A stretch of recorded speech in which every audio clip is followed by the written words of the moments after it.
को नहीं सामना को आसिला बड़ अपडेट। डोप टेस्ट रे विफल हेबा परे 4 वर्ष बासंद नहीं निज पक्ष रखिछंती दूती, जेउथरे से कहिछंती से कैंसर आक्रांत होइथिले आ डाक्टर को परामर्श क्रमे से किछि मेडिसिन नैथिले। 2021 मसिया नवेम्बर मासरे से लेवल 1 कैंसर आक्रांत थिबा जानिबा को पाइथिले। एपरिक डाक्टर तांकु खेल छाड़िबा को भी कहिथिले। तेबे डाक्टर को परामर्श क्रमे से किछि मेडिसिन नैथिले आ से आशंका करूछंती सही मेडिसिन पाई हुए तो से टेस्ट रे विफल होई पारंती। तेबे यहाँ पूर्व से अनेक थर डोप टेस्ट देइछंती जेउथरे से पास करिछंती। तेणु एथर जदि से विफल होइछंती तेबे से जानी सुनी खाइ नै नाहंती। एहाकु ध्यान रे रखा जाय तांको ऊपर लागिथिबा बासंद हटाइबा को अनुरोध करिछंती दूती। आज सुनिबा पूरा घटना को नै दूतींकर प्रतिक्रिया। मॉर्निंग में सुबह सुबह ही मेरे पास खबर आया कि मेरा जो हियरिंग हुआ था, फाइनल हियरिंग जो केस चैलेंज किया था, इसमें मैं हार गया और 4 साल का बयान लगा दिया उन्होंने। सुन के तो बहुत शौक लगा मुझे, बहुत दुखी हो गई, अंदर से टूट गई मैंने कि इतनी बड़ी जो एथलेटिक लोग मानते थे मुझे और इतना मेहनत करके इतना बड़ा बड़ा कंपटीशन में मेडल जीत के देश का नाम रोशन किया था, वो मेरे साथ ऐसा हो गया। तो बहुत पूरा दिन भर मैंने रोती रही और मैं कोशिश किया था क्योंकि डोपिंग तो हर चीज़ में टेस्ट होता है। इससे पहले भी मैं 400-300 बार टेस्ट दे चुकी हूँ, कभी ऐसा पॉजिटिव रिजल्ट कहीं पे भी नहीं निकला। ओलंपिक खेला मैंने, एशियन गेम खेला, वर्ल्ड चैंपियनशिप भी, एशियन चैंपियनशिप भी, वर्ल्ड यूनिवर्सिटी गेम पहली भारतीय महिला से गोल्ड मेडल भी हासिल किया था, वहाँ पे भी डोप टेस्ट दिया था। हर जगह में मैंने सक्सेसफुल हुआ था। लेकिन जब वो मैं घर में छुट्टी में थी तब वो मेरा 2022 नवंबर 28 में मेरा सैंपल लिया गया था और इसमें पॉजिटिव रिजल्ट आया। पहले तो मुझे पता नहीं था कि एक्चुअली क्या चीज़ में आया है। फिर बी सैंपल के लिए अप्लाई किया था मैंने और बी सैंपल का रिपोर्ट भी आया मुझे फरवरी मार्च में आया। उसमें पता चला कि मेरा पेन के लिए गोइन पेन चल रहा था उस टाइम में, और इसको लेके मैं जब वो मेडिसिन जो कंटिन्यू किया था उसी मेडिसिन में पॉजिटिव रिजल्ट आया है। तो मेरा एक ही काम में था कि मैं जो डॉक्टर से परामर्श लिया था फिजियोथेरेपी, उन्होंने मुझे जो गाइडेंस दिया था वो व्हाट्सएप के माध्यम से दिया था। तो उसी जो लिंक भेजा था उसी लिंक को लेके मैं फार्मासिस्ट में पूछा, फार्मासिस्ट ने मुझे मेडिसिन दिया था, वो कंटिन्यू किया था। तो वो नाडा वालों ने उसको नहीं मान रहे, बोले कि आपको सर्टिफिकेट होना चाहिए था। तो इसी हिसाब से उन्होंने मुझे बयान दिया। तो बहुत दुखी लग रहा है। मैं तो इतना रिक्वेस्ट कर पाऊँगी अभी स्टेट गवर्नमेंट को, इंडिया गवर्नमेंट को, स्पोर्ट्स तरफ इंडिया को, नाडा टीम को, कि मैं लाइफ में 10 साल से ज़्यादा तक मैं खेल रहा हूँ, कभी भी मैं ऐसा फील नहीं किया कि डोपिंग का जो नेगेटिव मेरे साथ कभी हुआ नहीं।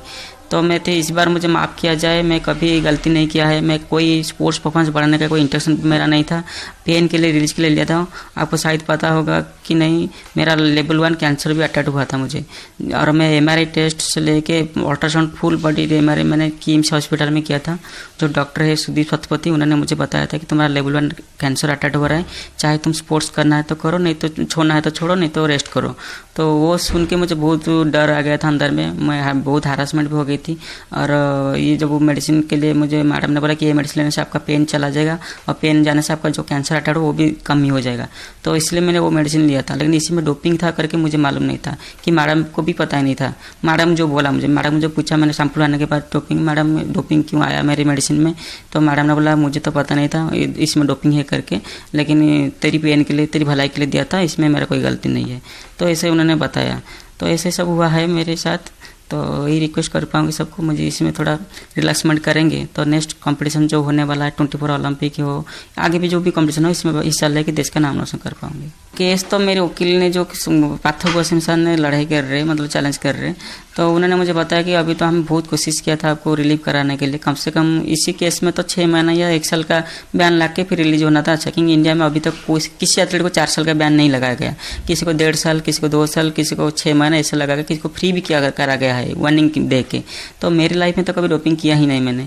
तो वकील ने उम्मीद रखा था कि आपको वार्निंग दे के छोड़ सकते हैं, तो इसलिए हम केस चैलेंज किया था। लेकिन अभी तो 4 साल का बयान उन्होंने लगा लिया, पता नहीं किस लिए इतना बड़ी सज़ा मुझे दिया है, क्योंकि मैं तो कोई स्पोर्ट्स में पकड़ा गया नहीं, मैं तो घर में थी छुट्टी में, और इस टाइम ना नेशनल कैंप चल रहा था ना कोई कंपटीशन था। और ऐसे देखेंगे तो जनवरी फरवरी मार्च में कोई भी बड़ा कंपटीशन भी मेरे सामने नहीं था। तो पता नहीं ऐसे क्यों डिसीजन लिया है नाडा टीम पैनल टीम ने। तो तो मैं इनको यही रिक्वेस्ट करूँ कि आप मुझे रिलैक्स कर दो।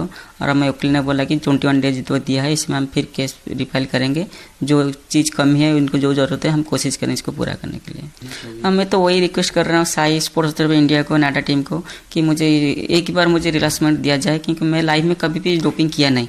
और मैं एक ही इंडियन एथलीट हूँ जो 100-200 मीटर को ओलंपिक तक पहुंचा है। पीटू सा दीदी के बाद कोई भी एथलीट 100-200 में पार्टिसिपेट नहीं किया है ओलंपिक में, वर्ल्ड यूनिवर्सिटी में, जो वर्ल्ड चैंपियनशिप में। मैं एक ही लड़की हूँ जो 2 बार ओलंपिक खेला है मैंने 100-200 मीटर में, रियो ओलंपिक, टोक्यो ओलंपिक भी खेला मैंने। और एशियन गेम में 16 साल के बाद मैं ही अकेला एथलीट हूँ इंडिया के जो 2 इवेंट में मेडल जीत चुकी हूँ। तो मैं काफ़ी मेहनत करके देश का नाम रोशन किया है, पब्लिक के लिए खेला मैंने। तो मुझे एक बार ये माफ़ किया जाए, मेरे लाइफ में कभी ऐसा तो होगा ही नहीं, मैं कभी तक किया ही नहीं, कभी भी तो नहीं होगा, मेरा उम्मीद है। तो मुझे एक बार माफ़ किया जाए, मुझे फिर से खेलने के लिए दिया जाए। मैं कड़ी से कड़ी मेहनत करके 24 ओलंपिक जो आ रहे हैं पेरिस में, इसको मैं क्वालिफाई करने के लिए कोशिश करूँगी। विक्रम केसरी परिचय।